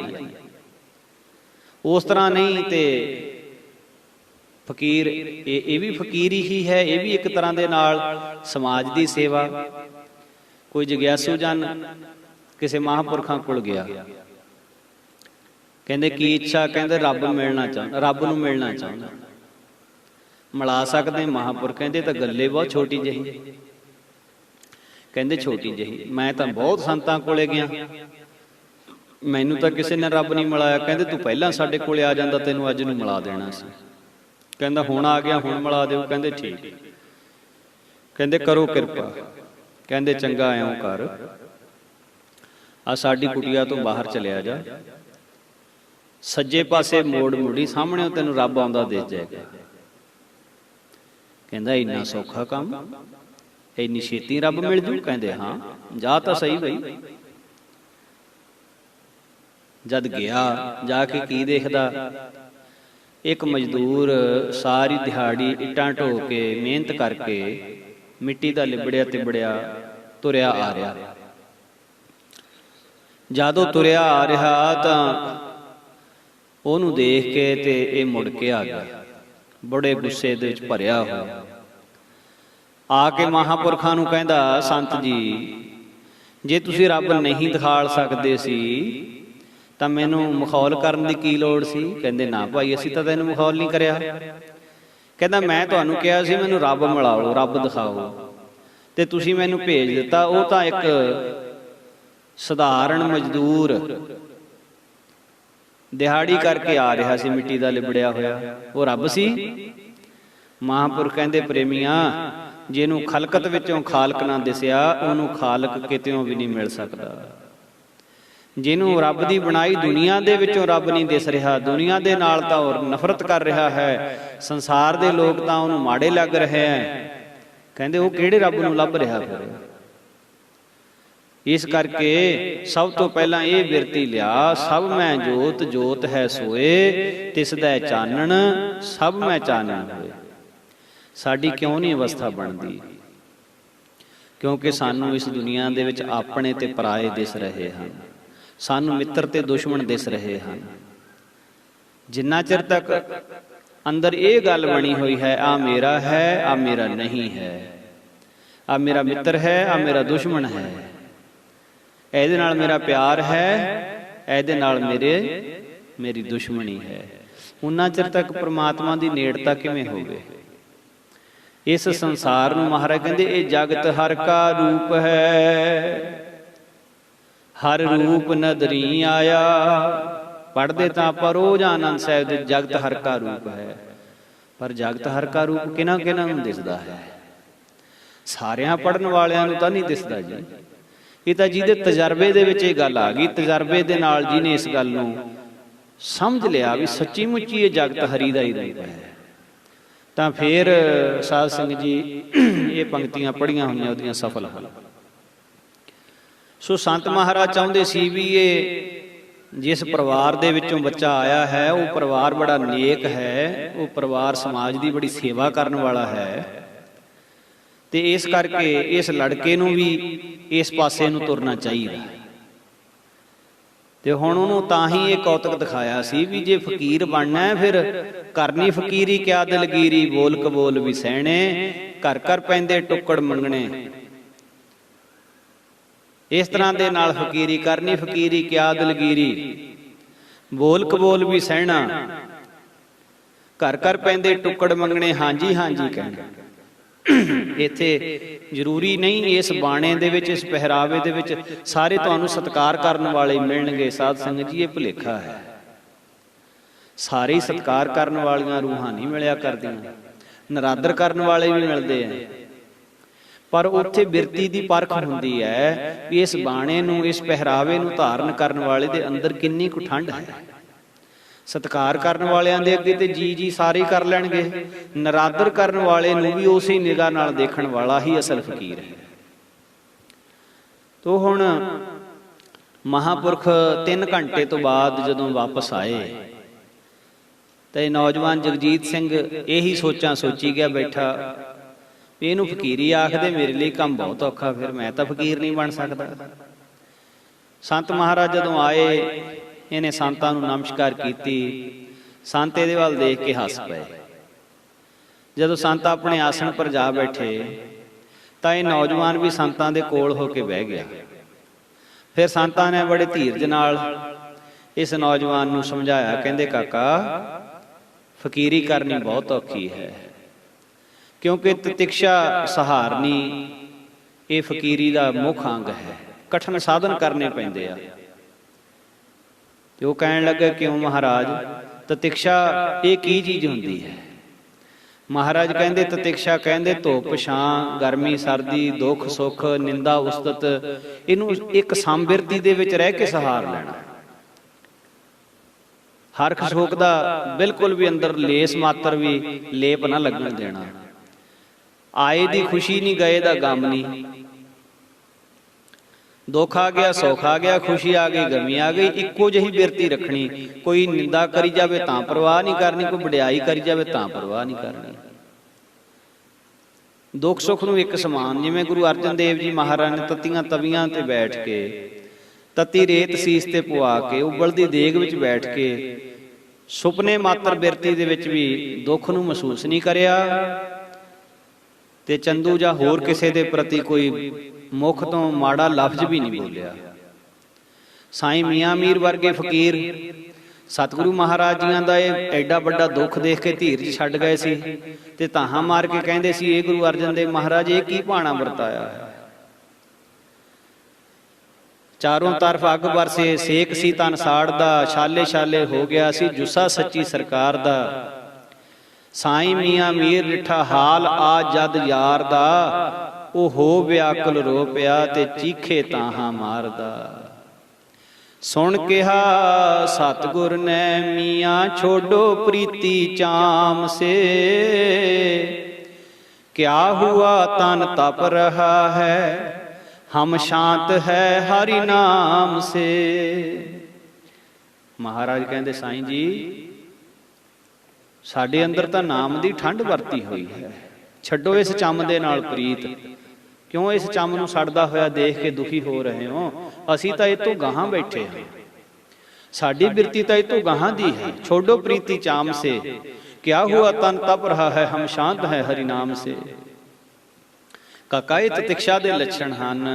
फिर जगजीत सिंह जी ने बेनती की, गरीब नवाज मेरे लिए की हुक्म है, मैं भी अपना जन्म सफला करना चाहना, मेहर करो कोई सौखा तरीका जन्म की सफलता का दस दिओ। संतां ने प्रसन्न होकर कहा, पुत्र पहला तेरा काम है अपने पिता के अनुसारी हो के उच्च विद्या हासिल कर। विद्या के नाल नाल गुरु की बाणी का नितनेम करो, अमृत वेले उठ के इशनान करो, मन नूं टका के मूल मंत्र का पाठ करया करो, जिन्ना हो सके करो। फिर तुहाडी गुरु महाराज बांह फड़ लैणगे। संत महाराज जी तो ये उपदेश लैके जगजीत सिंह वापस लाहौर चलिया गया। इन्हां दे पिता डॉक्टर गुरमुख सिंह जी ने पुछया, काका अज तीजे दिन तू कित्थों आया? सानू तो बहुत चिंता लगी हुई सी, तेरी माता बहुत चिंतातुर सी। जगजीत सिंह ने कहा, पिता जी मैं संतां दे दर्शन करके आया हाँ। पिता ने कहा, संतां दे दर्शन करके आया? किहड़े संतां दे?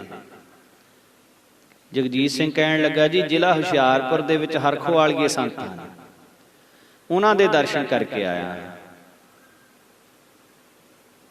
पिता जी मेरा तो इरादा हो गया सी भी मैं घर बार छड्ड के संत बन जावां। मेरे इरादे नूं संतां ने अपनी रूहानीयत की शक्ति नाल जान लिया ते उन्हां ने मैनूं उपदेश दिता कि त्यागी होना बहुत कठिन आ। काका तू अपने घर विच ही रह के सच्चा सुच्चा गृहस्थी बन के अपना जीवन सफल कर लै। डॉक्टर गुरमुख सिंह ने जदों अपने पुत्र दे मूहों संत महाराज दे ये वचन सुने तो हुण डॉक्टर भी तो रब दा प्यारा बंदा सी, उन्हें ये वचन सुन के संतां दे उत्ते उहदे मन च बहुत शरधा बन गई। कहंदा इहो जिहे साधु ऐसे महापुरुषां दे तां दर्शन करने चाहिए आ। इतने नूं थोड़े दिनां बाद पंचम पातशाह महाराज दा शहीदी गुरपुरब नेड़े आ गया। शहीदी पुरब तो 5 दिन पहला संत जी महाराज बाबा ज्वाला सिंह जी ने लाहौर जाने की तैयारी की। 5-7 साधु अपने नाल लैके लाहौर शहीदी पुरब तो 2 दिन पहला पहुंच गए। भावें लाहौर विच संतां दे होर भी बहुत प्रेमी सन, पर अज ये जो नवां प्रेमी अपने पुत्र तो वचन सुन के प्रेम अंदर धारण कर बैठा सी डॉक्टर, ਉਹਦੇ प्रेम की खिच पूरी करने वास्ते बिना ही पुछण गिणन तो किसी नूं ना दसिया ना किसी नूं पुछया भी डॉक्टर की कोठी कित्थे है, सीधे उहदी कोठी नूं चल पए। नाल दे साथी भी हैरान सीगे कि संत जी महाराज अपने आप ही अज किधर नूं जा रहे हैं। अद्धा घंटा तुरिया नूं होया तां एक बड़ी सुंदर सजी हुई कोठी आ गई। उस कोठी दे विच चुप चपीते ही संत जा बड़े। संतां दे नाल तहसीलदार जगत सिंह भी सी। उसने बाहर तो बोर्ड लग्या होया देखिया, पढ़िया डॉक्टर गुरमुख सिंह MBBS। तहसीलदार दी हैरानी दी हद ना रही भी महापुरुषां नूं किस तरह पता सी भी गुरमुख सिंह डॉक्टर इत्थे रहिंदा। हुण जदों डॉक्टर साहब दी पत्नी ने सारे साधु संतां महापुरखां नूं आया देखिया, हुण वो नहीं सी जानदी भी महापुरख कौन हन, पर वो इस गल्लों थोड़ा जिहा समझ गई भी मैनूं लगदा भी ये उही संत हन जिन्हां दे कोलों साडा बेटा जगजीत सिंह सिੱਖਿਆ लैके आया है। तो उन्हें अपने एक नौकर नूं बड़ी जल्दी नाल डॉक्टर जी पास साइकिल दे के भेज दिता भी डॉक्टर साहब नूं बुला के लियाओ।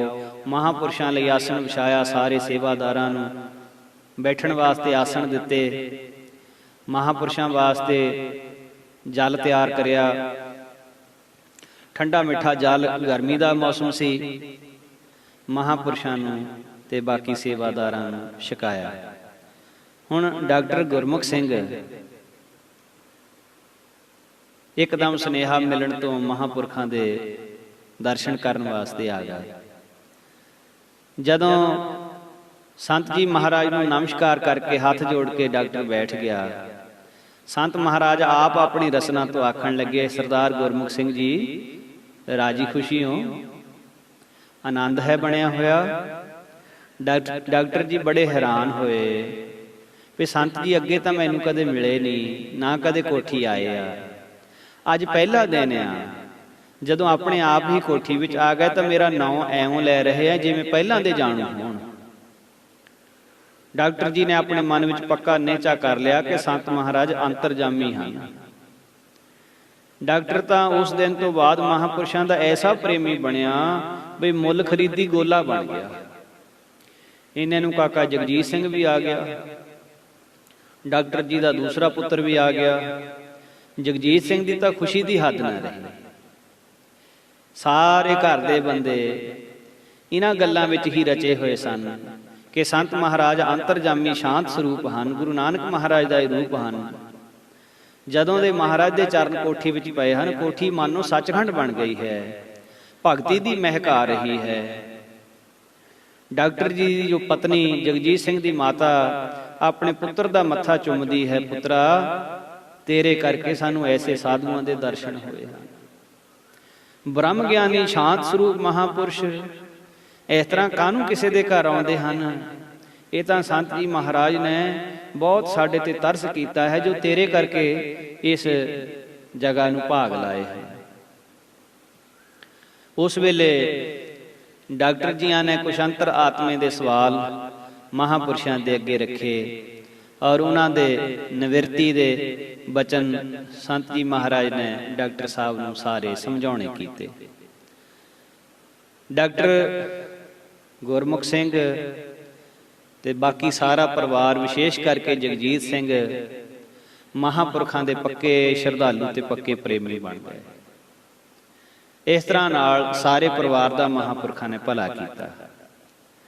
ਸੰਤ ਗੁਰਬਚਨ ਸਿੰਘ ਜੀ ਖਾਲਸਾ ਭਿੰਡਰਾਂ ਵਾਲੇ ਮਹਾਂਪੁਰਸ਼, ਮਹਾਮੰਡਲੇਸ਼ਵਰ, ਮਹਾਨ ਵਿਦਵਾਨ, ਜਿਨ੍ਹਾਂ ਦਾ ਨਾਮ ਪੂਰੇ ਪੰਥ ਦੇ ਵਿੱਚ ਬੜੇ ਅਦਬ ਨਾਲ, ਬੜੇ ਸਤਿਕਾਰ ਨਾਲ ਲਿਆ ਜਾਂਦਾ ਹੈ, ਜਿਨ੍ਹਾਂ ਦੀ ਮਹਾਨ ਘਾਲਣਾ ਹੈ ਸਿੱਖ ਕੌਮ ਦੇ ਵਿੱਚ। ਦਮਦਮੀ ਟਕਸਾਲ ਦੇ 12ਵੇਂ ਮੁਖੀ ਸੰਤ ਗਿਆਨੀ ਗੁਰਬਚਨ ਸਿੰਘ ਜੀ ਖਾਲਸਾ ਮਹਾਂਪੁਰਖ, ਕਿਤਨੇ ਕੁ ਪਾਠੀ ਸਿੰਘ, ਕਥਾਵਾਚਕ ਗਿਆਨੀ ਸਿੰਘ ਤਿਆਰ ਕੀਤੇ ਮਹਾਂਪੁਰਖਾਂ ਨੇ, ਕੋਈ ਹਿਸਾਬ ਨਹੀਂ ਲਾਇਆ ਜਾ ਸਕਦਾ। ਸੰਤ ਗਿਆਨੀ ਗੁਰਬਚਨ ਸਿੰਘ ਜੀ ਖਾਲਸਾ ਮਹਾਂਪੁਰਖਾਂ ਦਾ ਸੰਤ ਬਾਬਾ ਜਵਾਲਾ ਸਿੰਘ ਜੀ ਦੇ ਨਾਲ ਕਿਸ ਤਰ੍ਹਾਂ ਮਿਲਾਪ ਹੋਇਆ, ਇਹ ਵੀ ਇੱਕ ਬਹੁਤ ਵਿਲੱਖਣ ਬਾਤ ਹੈ। ਬਾਬਾ ਦੀਦਾਰ ਸਿੰਘ ਜੀ ਸਨ ਜਿਹੜੇ, ਇਹ ਟਕਸਾਲ ਦੇ ਵਿੱਚ ਰਹਿ ਕੇ ਪੜ੍ਹੇ ਸੀ, ਪਰ ਜਦੋਂ ਤੋਂ ਇਹਨਾਂ ਨੇ ਸੰਤ ਮਹਾਰਾਜ ਬਾਬਾ ਜਵਾਲਾ ਸਿੰਘ ਜੀ ਦਾ ਦਰਸ਼ਨ ਕੀਤਾ ਸੀ ਤਾਂ ਮਹਾਂਪੁਰਸ਼ਾਂ ਦੇ ਚਰਨਾਂ ਵਿੱਚ ਹੀ ਰਹਿਣ ਲੱਗ ਪਏ। ਪਰ ਇਹਨਾਂ ਦੇ ਨਾਲ ਦੇ ਜਿਹੜੇ ਗੁਰਭਾਈ ਸੀ ਟਕਸਾਲ ਦੇ, ਉਹ ਬਾਬਾ ਜੀ ਨੂੰ ਕਿਹਾ ਕਰਨ ਵੀ ਤੂੰ ਇੱਕ ਅਨਪੜ੍ਹ ਸਾਧ ਦੇ ਕੋਲ ਕਿਉਂ ਰਹਿਣ ਲੱਗ ਪਿਆ? ਉਹ ਤਾਂ ਪੜ੍ਹੇ ਹੋਏ ਨਹੀਂ ਹੈ, ਤੂੰ ਸੰਤ ਗਿਆਨੀ ਗੁਰਬਚਨ ਸਿੰਘ ਖਾਲਸਾ ਕੋ ਰਹਿ, ਇਹ ਕਿੰਨੇ ਵਿਦਵਾਨ ਹਨ, ਹੋਰ ਵਿਦਿਆ ਪੜ੍ਹ ਸਕੇਗਾ। ਤੇ ਬਾਬਾ ਜੀ ਨੇ ਉਹਨਾਂ ਨੂੰ ਕਹਿਣਾ ਵੀ ਤੁਹਾਨੂੰ ਨਹੀਂ ਪਤਾ ਸੰਤ ਬਾਬਾ ਜਵਾਲਾ ਸਿੰਘ ਜੀ ਮਹਾਰਾਜ ਬ੍ਰਹਮ ਨੇਸ਼ਟੀ, ਬ੍ਰਹਮ ਸਰੋਤਰੀ, ਕੈਸੇ ਮਹਾਂਪੁਰਖ ਅੰਤਰਜਾਮੀ ਹਨ। ਔਰ ਜੋ ਮੇਰੇ ਅੰਦਰਲੀਆਂ ਸ਼ੰਕਾਵਾਂ ਸਨ, ਮੇਰੇ ਅੰਦਰਲੇ ਸਵਾਲ ਸਨ, ਸੰਤ ਬਾਬਾ ਜਵਾਲਾ ਸਿੰਘ ਜੀ ਨੇ ਭਲੀ ਪ੍ਰਕਾਰ ਉਹਨਾਂ ਦਾ ਮੈਨੂੰ ਨਿਹਚਾ ਕਰਵਾਇਆ ਹੈ। ਮੈਨੂੰ ਸਾਰੇ ਸਵਾਲਾਂ ਦੇ ਜਵਾਬ ਮਿਲ ਗਏ ਹਨ ਤੇ ਹੁਣ ਮੈਂ ਸੰਤ ਜੀ ਮਹਾਰਾਜ ਨੂੰ ਛੱਡ ਕੇ ਕਿਤੇ ਜਾ ਨਹੀਂ ਸਕਦਾ। ਸਾਰੀ ਜ਼ਿੰਦਗੀ ਮਹਾਰਾਜ ਜੀਆਂ ਦੇ ਚਰਨਾਂ ਵਿੱਚ ਹੀ ਰਹਾਂਗਾ। ਇੱਕ ਸਮੇਂ ਬਾਬਾ ਦੀਦਾਰ ਸਿੰਘ ਜੀ ਸੰਤਾਂ ਤੋਂ ਆਗਿਆ ਲੈ ਕੇ ਸੰਤ ਬਾਬਾ ਸੁੰਦਰ ਸਿੰਘ ਜੀ ਖਾਲਸਾ ਭਿੰਡਰਾਂ ਵਾਲੇ ਮਹਾਂਪੁਰਖਾਂ ਦੀ ਬਰਸੀ ਤੇ ਬੋਪਾਰ ਆਏ ਗਏ। ਉਸ ਸਮੇਂ ਸੰਤ ਗਿਆਨੀ ਗੁਰਬਚਨ ਸਿੰਘ ਜੀ ਖਾਲਸਾ ਭਿੰਡਰਾਂ ਵਾਲੇ ਮਹਾਂਪੁਰਖ ਬਾਬਾ ਦੀਦਾਰ ਸਿੰਘ ਦੇ ਕੋਲੋਂ ਉਹਨਾਂ ਨੇ ਸੰਤ ਮਹਾਰਾਜ ਜੀ ਦੀ ਸਿਫਤ ਸੁਣੀ, ਅਵਸਥਾ ਦੇ ਬਾਰੇ ਬਚਨ ਸੁਣੇ। ਖਾਲਸਾ ਜੀ ਨੇ ਬੜੇ ਧਿਆਨ ਦੇ ਨਾਲ ਸਾਰੇ ਬਚਨਾਂ ਨੂੰ ਸੁਣਿਆ ਤੇ ਇੱਛਾ ਪ੍ਰਗਟ ਕੀਤੀ ਕਿ ਬਾਬਾ ਜੀ ਐਸੇ ਮਹਾਂਪੁਰਸ਼ਾਂ ਨੂੰ ਤਾਂ ਮਿਲਣਾ ਚਾਹੀਦਾ। ਤੇ ਬਾਬਾ ਦੀਦਾਰ ਸਿੰਘ ਜੀ ਕਹਿੰਦੇ, ਮਹਾਰਾਜ ਜੀ, ਬਾਬਾ ਜੀ ਜਦੋਂ ਕਦੇ ਸੰਤ ਮਹਾਰਾਜ ਸਮਾਂ ਦੇਣਗੇ ਬੇਨਤੀ ਕਰਾਂਗੇ ਤੇ ਜ਼ਰੂਰ ਆਪ ਜੀ ਦੇ ਨਾਲ ਮਹਾਂਪੁਰਖਾਂ ਦਾ ਮੇਲ ਕਰਾਵਾਂਗੇ। ਹੁਣ ਬਾਬਾ ਜੀ ਸੰਤਾਂ ਦੀ ਬਰਸੀ ਤੋਂ ਬਾਅਦ ਵਾਪਸ ਡੇਰੇ ਸੰਤਗੜ੍ਹ ਆ ਗਏ।